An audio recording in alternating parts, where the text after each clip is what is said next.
माँ की बहनों माओ से मिला, सोच रहा था क्या जानती होंगी मुझे, तो बोलती है कि भाई हम अपने फोन में सनसेट टीवी देखते रहते हैं कि कब हमारा भाई पार्लियामेंट में हमारे लिए बोलेगा। आप ये बताओ, आप भी सुनते होंगे और बहुत सारे लोग तो ये कहते हैं कि हमने पार्लियामेंट टीवी को इसीलिए यूट्यूब पे सब्सक्राइब किया है कि हमारा भाई वहां बोलता है हम उसको सुनते हैं।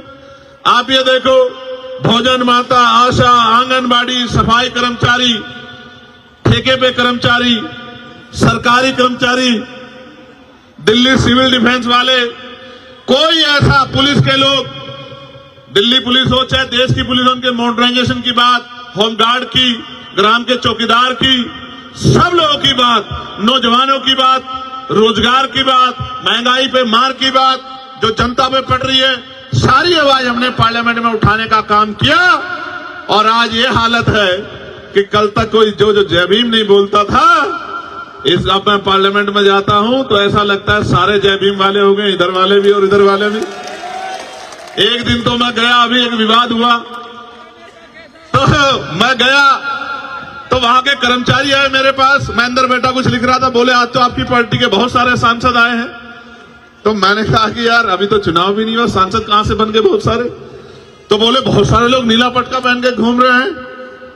तो मैंने कहा नीला पटका पहन के तो बहुत लोग आएंगे, जय भीम का नारा भी बहुत लोग लगाएंगे, लेकिन जब आपको जरूरत होगी और आपकी तरफ आंख उठेगी और आपके अधिकारों पे हमला होगा तो सिर्फ भीम आर्मी और आजाद समाज पार्टी आएगा। वही असली नीले वाला है, वही असली नीले को आगे बढ़ाने वाला है।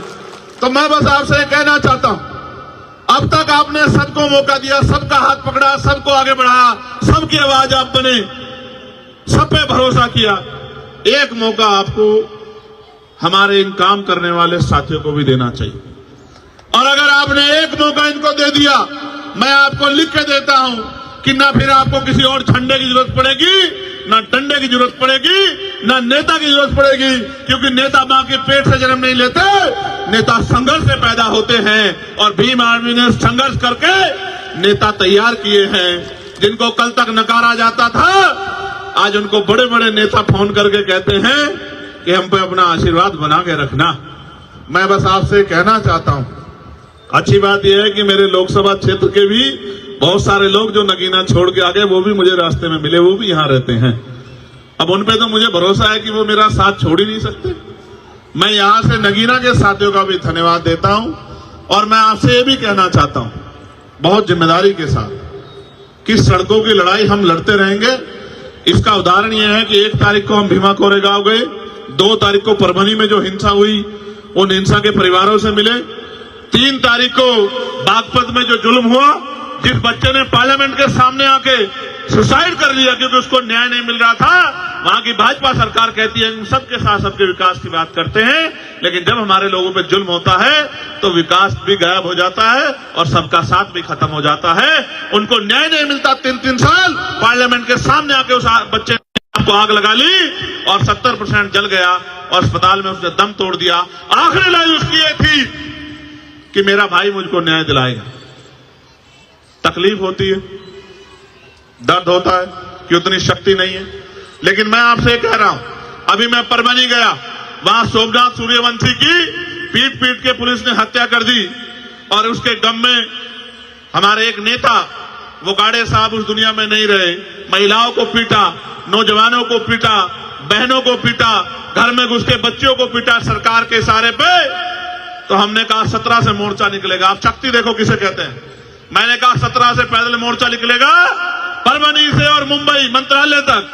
तो कल चीफ मिनिस्टर के यहां से फोन पहुंच गया कि 6 तारीख को, मैं झूठ नहीं बोलता, आप पता करा लेना, 6 तारीख को दोनों परिवारों को मुख्यमंत्री ने बुलाया है कि मुख्यमंत्री जिनसे मिलना चाहते। इतनी शक्ति का निर्माण आज आपने पूरे भारत में कर लिया है कि आपकी एक आवाज पे सरकारों को सोचना पड़ता है। आप ये सोचो,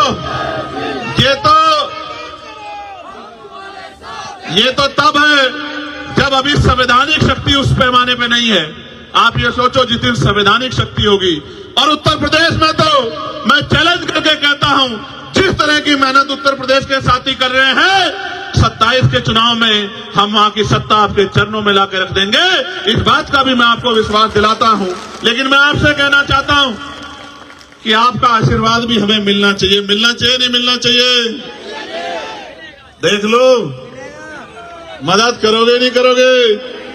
नहीं, दोनों हाथ उठा के बताओ। नहीं, दोनों हाथ से बात नहीं बढ़ेगी। अपनी अपनी जगह पे खड़े होके बताओ, मदद करोगे नहीं करोगे? अच्छा, एक मिनट बैठ जाओ। आखिरी बात बता देता हूं, ये मेरे कान में इन्होंने कुछ कहा। आप अब देखो, मीडिया के साथी भी यहां खड़े रिकॉर्ड कर लेना। जितनी योजनाएं सारी सरकारें चला रही हैं, दोबारा कह रहा हूं, फ्री बिजली, फ्री पानी, फ्री ये और भी कुछ टैक्सेस, उनकी सारी योजनाएं, और उन योजनाओं पे भी प्लस करके, मैं किसी की योजना ना गिनाता, मैं संवैधानिक शक्ति को समझता हूं। ये जो बजट है ना, जो आपके ऊपर लग रहा है, ये बजट आप ही की जेब से गया टैक्स के रूप में। आपका पैसा आपके ऊपर लगाना कोई बहुत बड़ा काम नहीं। अब तो चुनाव आएगा तो बहुत लोगों की पोल खोलने का काम करेंगे। एमसीडी वाले क्या कर रहे हैं, दिल्ली सरकार वाले क्या कर रहे हैं, बहुत लोगों की बात बताएंगे आपको। लेकिन आप ये सोचो, जितना ये आपको आज कह रहे हैं कि हम देंगे और दे रहे हैं, मैं इससे 4 गुने की गारंटी देता हूं। क्योंकि हमें कोई पैसा घर नहीं लगाना, अपने घर में नहीं लगाना है। आपके लिए आपका पैसा आप ही के ऊपर लगाना है। तो जो ये दे रहे हैं, इसके 4 गुने की गारंटी मैं आपको देता हूं। मैंने मांग की प्राइम मिनिस्टर से कि उस शिक्षा में स्कॉलरशिप मिलनी चाहिए। दिल्ली के मुख्यमंत्री ने पढ़ लिया। उनकी रिसर्च टीम ने अगले दिन उन्होंने कहा, मैं बहुत बड़ी घोषणा बाबा साहब अम्बेडकर पे करना चाहता हूं, कल इस समय करूंगा। हमारे साथियों ने कहा कि मुख्यमंत्री जी को एक घोषणा, हमने कहा हमारा चार्ट उठा लो, 12 घोषणा में से एक घोषणा उसमें से ही होगी। तो कहा, बाबा साहब अम्बेडकर शिक्षा को बड़ा महत्व देते थे, तो उस शिक्षा में हम लोग स्कॉलरशिप देने का काम करेंगे। मगर अब देखो कितने तेज है, गौर से सुनो, वो अपना एडमिशन करवा ले तो उनको बाकी सारी मदद हम लोग करेंगे। भाई ये बताओ, 12वीं तक की स्कॉलरशिप देके डॉक्टर बना दोगे क्या? इंजीनियर बना दोगे क्या? वकील बना दोगे क्या? जज बना दोगे क्या? क्या बना दोगे? बेवकूफ तो बना सकते, क्योंकि हाई स्कूल इंटर तो हमारा मरा गिरा आदमी भी रूखी सूखी खाके अपने बच्चों को करा ही देता। अगर करना है इस देश में, जो बाबा साहब अम्बेडकर कहते थे, आपको बिजली फ्री दे देंगे, पानी फ्री दे देंगे, रोटी अनाज दे देंगे, लेकिन आपके बच्चों को एजुकेशन नहीं देंगे। क्योंकि एजुकेशन सवाल को जन्म देती है। और जिस दिन आपके बच्चों को शिक्षा का अधिकार मिल गया और मुफ्त शिक्षा मिल गई और गुणवत्तापूर्ण शिक्षा मिल गई, आप याद रखना, आपका रास्ता कोई नहीं रोक सकता। इसका उदाहरण डॉक्टर बाबा साहब अम्बेडकर है कि ये ना चाहते हुए भी बाबा साहब अम्बेडकर संविधान सभा में भी गए और कानून मंत्री भी बने। इसलिए मैं आपको कहना चाहता हूं, मैंने पार्लियामेंट में कहा था कि समान शिक्षा पॉलिसी लागू कर दो। मैं सत्ता पक्ष को भी कह रहा हूं, विपक्ष को भी, अगर आप इतने अच्छे हो तो करो समान पॉलिसी लागू। अगर बाबा साहब समान शिक्षा पॉलिसी लागू, अगर बाबा साहब अम्बेडकर को नेता मानते हो, बाबा साहब अम्बेडकर की बात को मानते हो, समान हेल्थ पॉलिसी लागू करो कि गरीबों का इलाज भी, क्या तो सारे प्राइवेट स्कूल अस्पताल गरीबों के लिए भी खुले मुफ्त में, या सबका इलाज सरकारी अस्पताल में हो, और इलाज बेहतर से बेहतर होना चाहिए कि पैसे की कमी कारण किसी की जान ना जाए। होना यह चाहिए कि गरीब के बच्चे को एजुकेशन वो कभी तक ले, गुणवत्तापूर्ण एजुकेशन, और वो इतने कम दामों में मिलनी चाहिए, किसी की जेब ना कटे। हमने तो देखा अपने आप से कि बड़े स्कूलों में, प्राइवेट में हमारे लोग हिम्मत करके भेजते हैं। मेरी माएं पेट पे कपड़ा बांध लेती हैं, एक टाइम का भोजन काट के अपने बच्चों को पढ़ाती, क्योंकि बाबा साहब कह के गए थे। लेकिन सच ये है कि ये सारे काम आपके आसान हो सकते हैं अगर आप अपनी राजनीतिक ताकत बना लो। मैं ये महसूस करता हूं, आप सब कुछ सीखे बाबा साहब से, बस ये अपनी उंगली का सही प्रयोग करना नहीं सीख पर, जो सबसे आसान काम है, इस उंगली का सही प्रयोग करना सीख लो। आपके बच्चों के और आपके तरक्की के रास्ते खुलने में बहुत देर नहीं लगेगी।